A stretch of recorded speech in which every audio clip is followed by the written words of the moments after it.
Alright, so it's quite a bit longer than I planned on to do video log number 2 here. It is February 26th today, and I think I did the first one on February 1st, so we're almost a full month away. I said it was going to be a week, so oopsie on that one. House is being remodeled, so things have been a bit of a disaster around here. It's been hard to find a place where I could actually even do this. I'm down in a downstairs bathroom right now, one of the few quiet spots. This first month here has been pretty good. I started off, my weight was 186 pounds. I weighed in this morning on my last lower carbohydrate day. Today's the high carb day, so I measured my weight today to see where I was at, and weight had dropped down to 180.2 pounds. So lost 5 or 6 pounds during the past month here, which is about the pace I was looking to do. I hit a little stumbling block about halfway through the month where I actually hadn't lost any weight hardly at all yet, so I made a few little changes. I have increased my cardio to 40 to 45 minutes a day from the 35 on the mornings of the low days. And if I don't happen to get it in the morning, I'm not going to sweat it if I have to do it in the evening. It's pretty easy to do just on a bike watching TV or whatever, real simple. Workouts have been exactly the same, 2 upper body and 2 lower body per week, generally about 1 exercise per body part.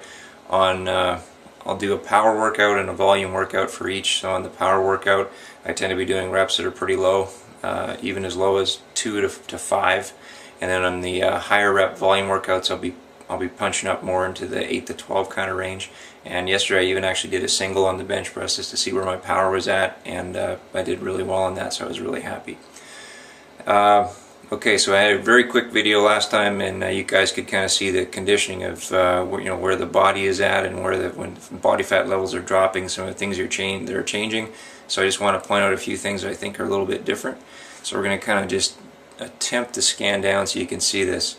So if you look at the chest, one of the first things you'll see with the chest when you start losing weight is it'll be that the dividing line becomes a little clearer, and then of course the separation of the pecs at the bottom gets more obvious as well.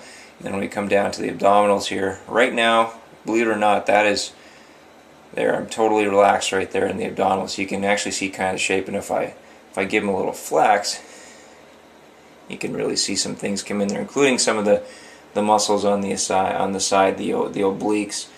Some of the intercostal muscles are starting to pop up. And then one of the other things that you'll see is, I'm going to raise my arm here just a little bit so we can get you guys to see this. Between the lats and some of your other abdominal muscles, you can actually see the intercostal muscles there coming in. So when those right there are starting to pop in, that's another sign that you're starting to get down a fair bit more in the lean range where you want to be. So we're going to turn around and see if I can get you guys to be able to see the back here too. So from the back side, there, I guess this mirror's coming in handy.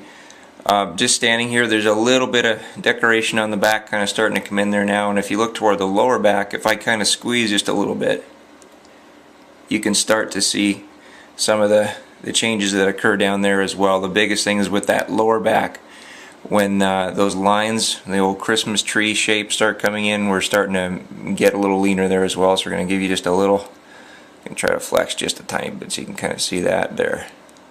It's kind of fun too, because you can kind of flick a few things here and you can kind of see things starting to come out just a little bit. So we made some pretty good gains over this last month here. We're gonna keep going. No major changes. Well, actually I shouldn't say that. There is going to be one minor change. I'm dropping my planned carbohydrates down to just 4 a day, and that's can be each carbohydrate is like a half a cup of oats, for example, or rice, or a medium-sized piece of fruit. And that can be whatever you like, or a handful of frozen fruit, whatever you like. And I'm generally doing that pretty much, almost now, pretty much 1 serving of carbs with pretty much every meal. I found that my mood was getting affected too much with doing the protein vegetable meals I was talking about in the first video. So now I'm tending to purposely put 1 carbohydrate serving in every meal. And sometimes I'll slant it slightly heavier around before and after workouts. Still continue with 4 workouts per week. I'm going to probably drop the cardio back down to 35 minutes again now that I'm getting my weight back where I want to.